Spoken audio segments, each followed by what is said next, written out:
Bonjour à toutes et à tous dans une nouvelle vidéo pour les élèves de la première année parcours international. Dans cette vidéo, on va voir la leçon de la tension électrique. Donc avant de commencer le cours, on doit faire une petite révision de ce qu'on a vu dans les leçons précédentes.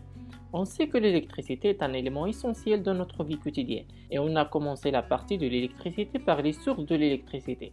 Et on a dit que la production d'électricité peut se faire à partir d'énergie fossile, d'énergie nucléaire, d'énergie hydraulique, d'énergie solaire, d'énergie éolienne et de biomasse. Et encore, on a vu que les cœurs qui laissent passer le courant électrique s'appellent les conducteurs. Et les cœurs qui ne laissent pas passer le courant électrique s'appellent les isolants.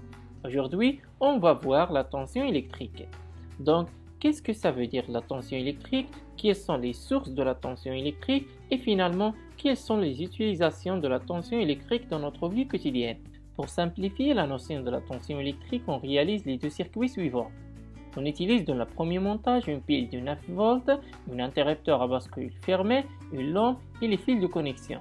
Dans le deuxième montage, on change la pile et on utilise une autre pile de 4,5 volts, un interrupteur à bascule fermé, une lampe L et des fils de connexion. La pile utilisée dans le premier montage est de 9 volts et la pile utilisée dans le deuxième montage est de 4,5 volts. Donc, lorsqu'on utilise une lampe de 4,5 volts dans le deuxième montage, on observe que l'éclat de la lampe devient faible. On dit que la tension électrique dans le montage 1 est plus grand que la tension électrique dans le montage 2. Par conclusion, la tension électrique est une grandeur physique notée par U et elle donne naissance au courant électrique. L'unité de la tension électrique dans le système international est le volt, le symbole V. Il existe des multiples et sous-multiples de volts. Pour l'application, on essaie de convertir 1 kV en volt et 1 mV en volt et on utilise le tableau suivant.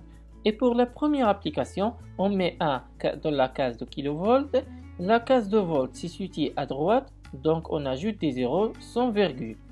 Et la valeur trouvée est 1 kV égale 1000 volts. Pour la deuxième application, on met 1 dans la case de millivolts. Et on remarque que la case de volt se situe à gauche. Pour la deuxième application, on met 1 dans la case de millivolts et on remarque que la case de volt se situe à gauche. Alors, on ajoute des zéros et on met une virgule pour le zéro de la case de volt. Et enfin, on écrit la valeur trouvée. Donc, 1 mV égale 0,001 volts. Donc, à retenir, 1 kV égale 1000 volts. Et 1 volt égale 1000 mV et 1 mV égale 0,001 volts. Pour mesurer la tension électrique, on utilise un appareil appelé le voltmètre. Et dans le voltmètre, on trouve la borne négative comme la borne positive, échelle de lecture, le curseur et les calibres. Le voltmètre se branche toujours en dérivation avec le dipôle dont on veut mesurer la tension. Donc, pour mesurer la tension aux bornes de la lampe, on branche le voltmètre en dérivation. Et pour mesurer la tension aux bornes de la pile, aussi on utilise le voltmètre en dérivation. Donc, le voltmètre se branche toujours en dérivation avec le dipôle dont on veut mesurer la tension. Et voilà le symbole de voltmètre. La mesure sur ce type d'appareil est caractérisée par 3 données qui serviront au calcul de la tension électrique. Pour le principe de lecture d'un voltmètre analogique, on calcule la tension électrique U à l'aide de la formule suivante. U égale C fois petit n sur n. C est le calibre, c'est la tension maximale qui peut être mesurée pour la position choisie du curseur du voltmètre. Petit n signifie la position de l'aiguille sur l'échelle de lecture et le grand N signifie le nombre total de gradations de l'échelle de lecture. Par exemple, on a le calibre est de 30 volts. Le nombre total de gradations de l'échelle de lecture est 100. Donc, grand N égale 100. Et d'après la position de l'aiguille sur l'échelle de lecture, on trouve que petit n égale 60. Alors, on applique la formule U égale C fois petit n sur grand N. Donc, U égale 30 volts, c'est le calibre, fois 60, la position de l'aiguille sur l'échelle de lecture, sur 100, le nombre total de gradations de l'échelle de lecture. Et on fait l'application numérique et on trouve U égale 18 volts. Maintenant, on passe à l'application et je vous demande de calculer la tension à partir des schémas d'écran de voltmètre analogique suivants.